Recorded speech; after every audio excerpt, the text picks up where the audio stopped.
warahmatullahi wabarakatuh.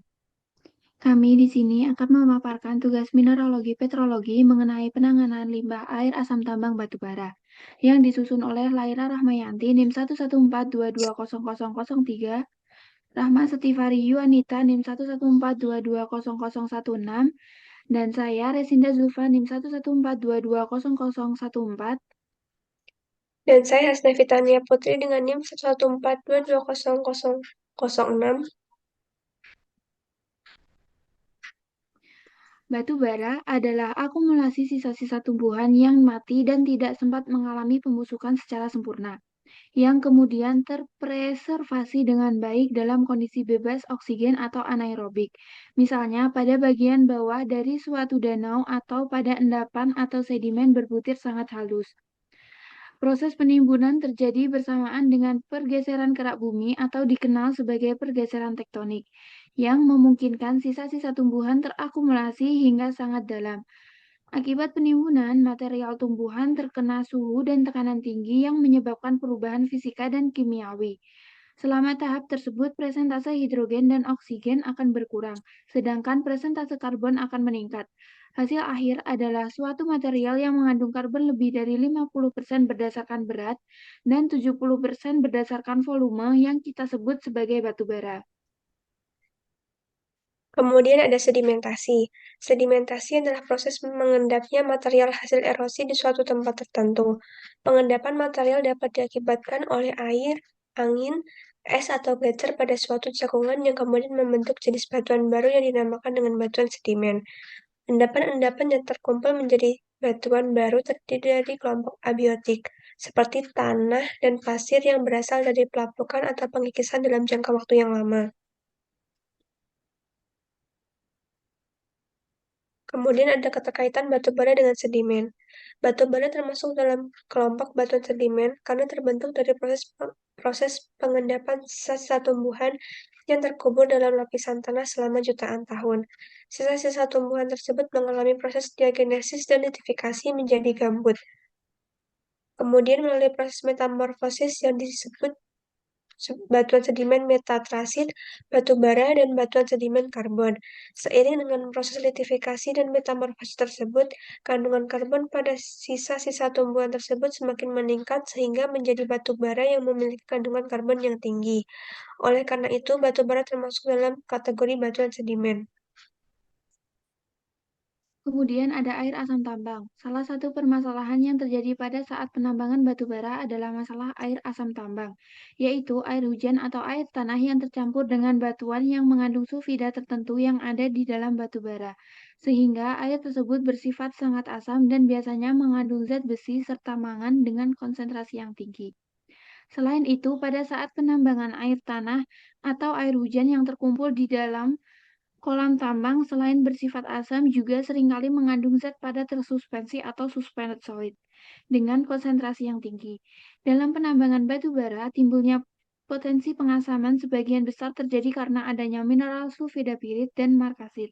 Keduanya mempunyai susunan kimia yang sama, yaitu FeS2 dengan 53,4%-nya berupa es. Keduanya hanya berbeda dalam bentuk kristalnya.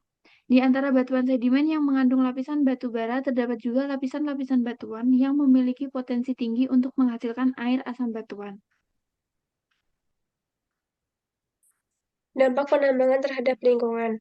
Seorang ahli lingkungan akan memandang dampak negatif penambangan batu bara terhadap lingkungan, khususnya terkait dengan air asam tambang, sebagai masalah serius yang dapat menyebabkan kerusakan lingkungan yang berkelanjutan.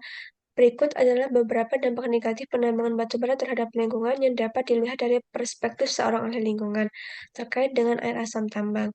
Yang pertama ada kontaminasi air. Air asam tambang yang dihasilkan oleh penambangan batu bara dapat mencemari air tanah dan permukaan dengan zat-zat yang beracun seperti logam berat dan asam sulfat. Hal ini dapat menyebabkan penurunan kualitas air dan mengancam keberlangsungan hidup organisme air. Kedua, ada pencemaran udara. Air asam tambang dapat menguap ke udara dan menyebabkan polusi udara yang dapat membahayakan kesehatan manusia dan hewan. Kualitas udara yang buruk juga dapat mempengaruhi pertumbuhan dan perkembangan tanaman. Yang ketiga, ada kerusakan tanah.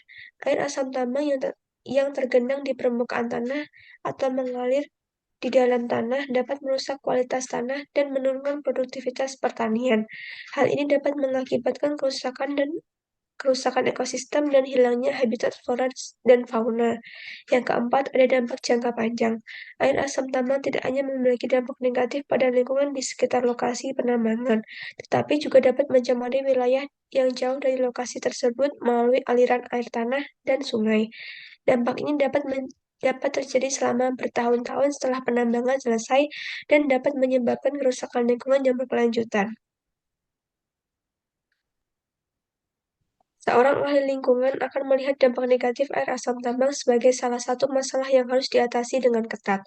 Mereka akan memperjuangkan penerapan tindakan mitigasi dan pengelolaan yang lebih baik pada industri penambangan batu bara, seperti penggunaan teknologi yang ramah lingkungan untuk mengurangi produksi air asam tambang dan meminimalkan dampak lingkungan yang ditimbulkan.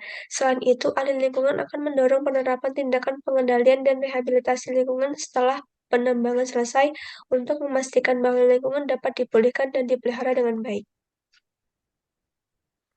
Kemudian yang terakhir ada metode dan teknologi penanganan asam tambang.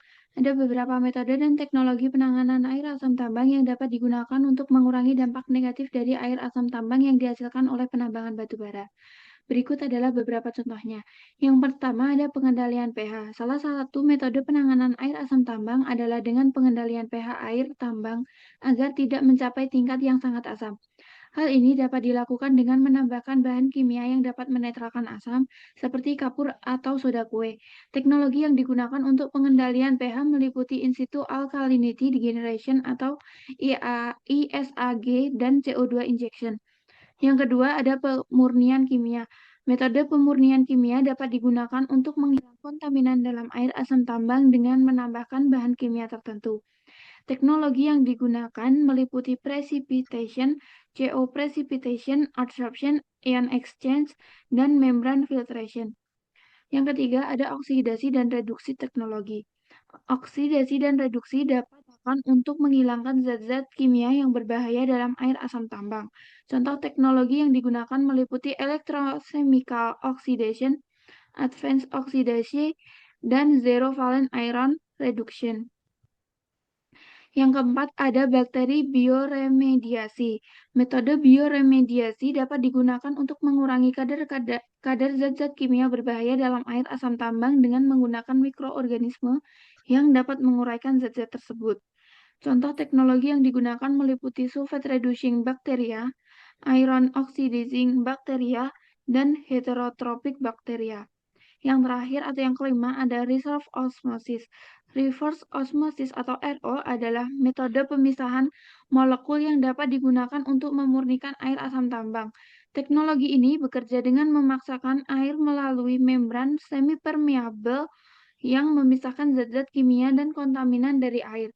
Penerapan teknologi-teknologi ini harus dilakukan dengan hati-hati dan disesuaikan dengan kondisi lingkungan dan karakteristik air asam tambang yang dihasilkan oleh penambangan batu bara. Selain itu, penting untuk memperhatikan biaya operasional dan efektivitas dari setiap teknologi yang digunakan dalam penanganan air asam tambang. Sekian presentasi dari kami, kurang lebihnya mohon maaf dan terima kasih atas perhatiannya.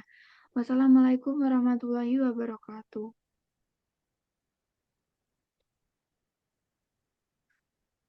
Dah.